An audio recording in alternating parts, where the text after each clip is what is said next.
Confidence and Penix, low sports IQ fandom, in the hot seat. Hop into the bird bath and wash your stinking ass. Deep dive, Falcons bird bath. Got my main man, Jaibeaux, in the building. I want to thank you for coming through, man. Yeah, man, so let's just jump right into it, man. What are your thoughts about the Penix situation and happening? I think it was necessary. I feel like Penix is our spark plug, man, and we need it right now. We still have hope to make the playoffs. I feel like sometimes in the season, if you're seeing a repetitive, something that, which is Kirk Cousins, is not performing up to par, you have to make a decision. So bringing him into the mix, we it's a bit of a gamble, but at the same time, it's a safe gamble because we've been seeing him all season in the practice squad. We've been seeing him and what he can do. And for us to put him out there, that must mean something. I feel like that means something. The coaching staff knows something that everybody else don't know. So I feel like it's absolutely a good move to go ahead and move forward and see how he goes out there, especially against a team like the Giants. So. Right. So, a lot of people are kind of questioning, like, well, yeah, he ain't had that many reps. He ain't played that much. We was looking at the press conference earlier. Just had a walkthrough just now. We just had about 70 plays of walkthrough, and we made sure that he was throwing every single one. The guys were jogging through, but we want to make sure that obviously they're seeing the lefty spin. They have to get extra work, after practice tomorrow and routes on air and all those things because he's chomping at the bit to play. Gotta look for what they're saying and what they're not saying or whatever. They're giving us information, kind of making it sound like they definitely believe in his abilities and him just being poised in the pocket. Does that change how you looked at even the situation? Because to me, it makes me feel a little bit more comfortable about it. Like most definitely, they're not dancing around questions. You know what I mean? They're not, and they're being straight up. And everybody who from Kyle Pitts to the team that around everybody, the coaches seem like they are fully confident. Right. And they do know what we don't know. We don't know. We ain't at practice. That boy might be throwing some dimes. He might be, escapability might be on point. I'm ready, though. I'm anxious. I want to see what he going to do. Right. So, but now you coach as well. So, in your mind, how does that translate with getting the players ready? The thing is, from a coaching's point of view, you're going to give that person before Cousins, you're going to give him his opportunities and see, like, man, it's just not there. So, like they said in the presser, like, or somebody else was speaking on it, you can't just kind of just make a decision like that. This has been done over time. Right. My man been losing. We all see it. They've been talking about it. We've been seeing it, man, and it's like, it's that time. You know what I'm saying? And guess what? I don't feel like you can lose with this because we can see what we got. Or we see what we got to work on. Right. I don't think this is anything like, hey, let's take a look. I think at this point they really feel like he's the best option to win. If worst case scenario of it all, just go back to Cousins. He's there. And I don't even think we're really gonna have to go back to Cousins because we don't need him to be. We don't need Penix to be that great. We just need him not to be. What were they saying his interception ratio is right now? 1 to 9 or something like that? He's definitely got more than better than that. Yeah, he'd be way better. He's 18 TDs to 16 INTs. That's.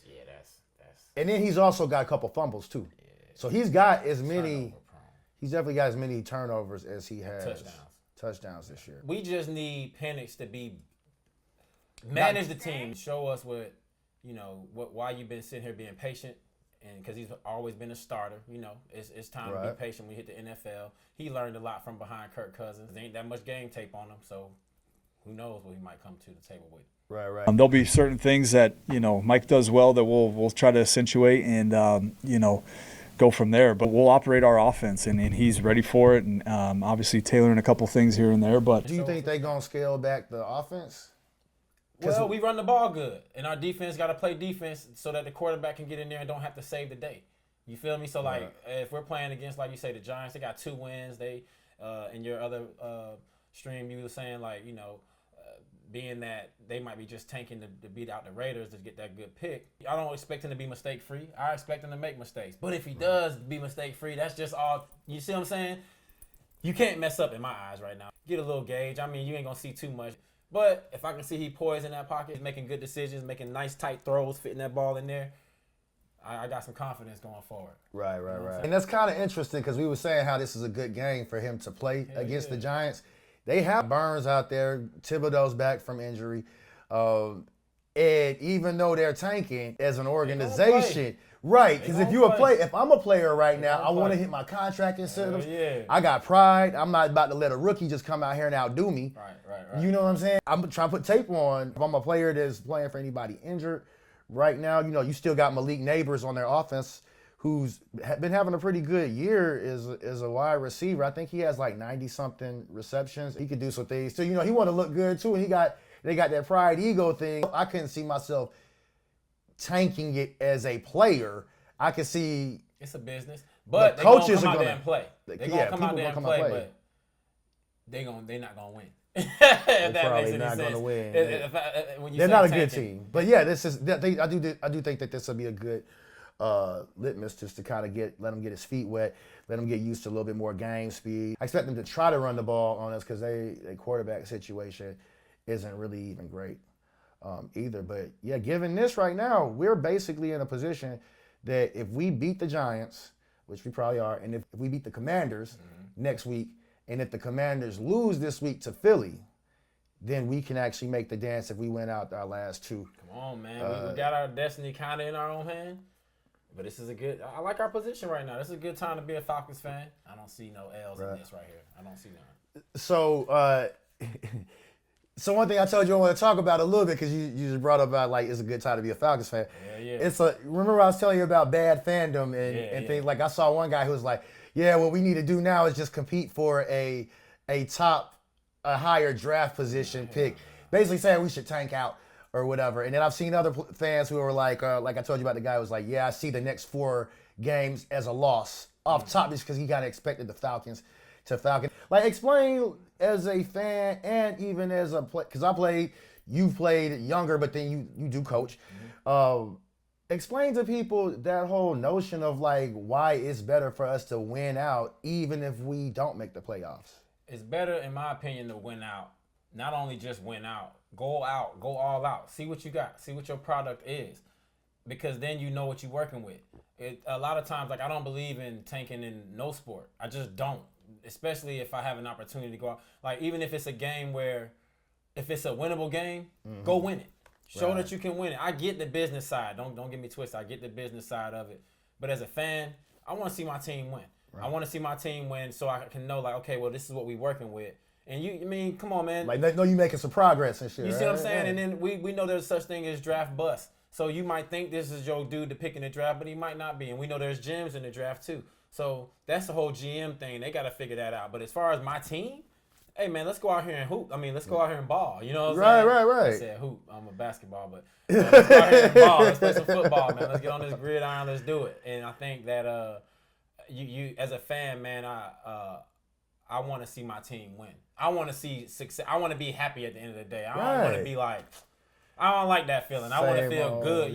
I want to feel good about it. I want to feel like them boys went out there and showed me something. Right. You know what I mean? I also feel like if as a coach and because like I'm not a person who sugarcoat a lot of stuff.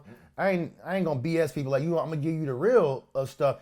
And I feel like you can't BS yourself. So I feel like as a coach or something, if you're sitting there talking to players and you know you weren't already giving it your all, if you know that you ain't that some psychological? Yeah, it's almost hard. Like as a player, I've had coaches who almost felt like they don't believe what they're saying, so I don't believe in them. Or when they're saying stuff, it's like, I don't believe you. Right. It's He's like just bullshitting me, man, and I ain't got time for it. It was like I saw the press conference with Zach Robinson today, and I was really questioning what some of his play calling was going to be because as you're watching him every week, you're seeing him make some transitions, make some different changes. You're understanding that this is a first-year head coach, and there's going to be, OC, but then there's going to be some growing pains, but you want to know, okay, is he going to ever get it? But the way he was talking in that press conference, like, okay, it's a confident dude. Yeah. He gets what he's talking about. He knows what he's looking for. Like, even the way he was answering some of the questions, it's like, well, I'm going to keep that private. It's like, he knows how to, like, what you need to be saying, what you don't need to be saying. And it's kind of the interesting contrast to Ra, who has to kind of do that PR and kind of seem smiling and saying, you know how when you're a brother, you kind of can't have a bad. I get it. We know what it is. We know what it is. He gotta hold it down for us and hold that face and represent the Falcons the right way. He gotta do his part. But back to what you said about the OC and all that. He didn't seem like he was just giving away anything or feeling like he wasn't confident in it. You can tell how he was talking. He next man up. Let's go. So I like my next man up. Mike, I mean, you guys know he's about like this all the time. I mean, his heart's just beating at, very slow, which is a good thing. He's got a ton of poise. So you don't think they really gonna have to scale it back too much? Because it sounds like they're gonna let him play. I think they're Let going. them play. What do we have to lose other than the fact that, the slim hopes of us getting to the playoffs, what I which think I too. feel like, it's not really that slim. I mean, this shit can happen. And if he gets in, he needs to know how to be, because we're gonna have some tough competition. Damn right. So you gotta, hey, don't hold him back, man. Let him play. But if you see it's something he can't handle, like it's mainly verbiage. Like that's what they said, like verbiage, understanding the plays, understanding what he got to do. Because saying a lot of times that people don't understand. Like you'll see a rookie out there, especially at the quarterback position, and you just see him just get that ball and take off and run. That's because they didn't really understand the play.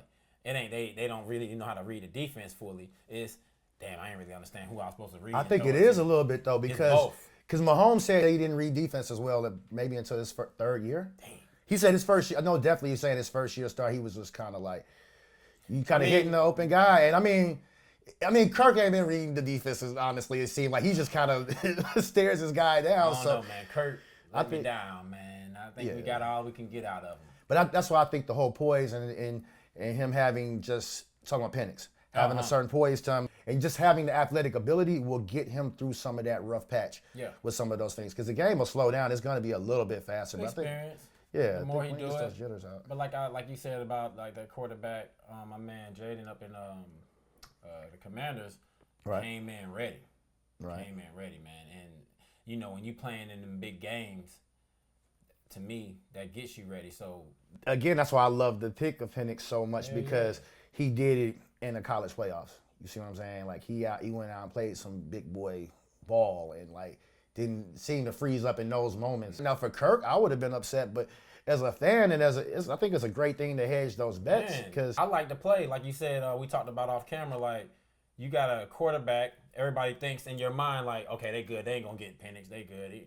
And then we around go get him. That. Right? Because that's some slick GM little magic right there. I think the Raiders really wanted Penix, and they didn't think we were gonna, So it's like, well, they didn't stick with Ritter. They didn't trade up for him. Yeah, bro. They got to stick with that. So, man, I see a lot of people talking about saying that they think if we don't make the playoffs, Terry should be fired. And saying Raheem on the hot seat. Yeah, I don't think either one of their jobs should be in jeopardy. Why you don't think he should be fired though? Well, it's already hard enough to manage a football team, man, and all these adults out there.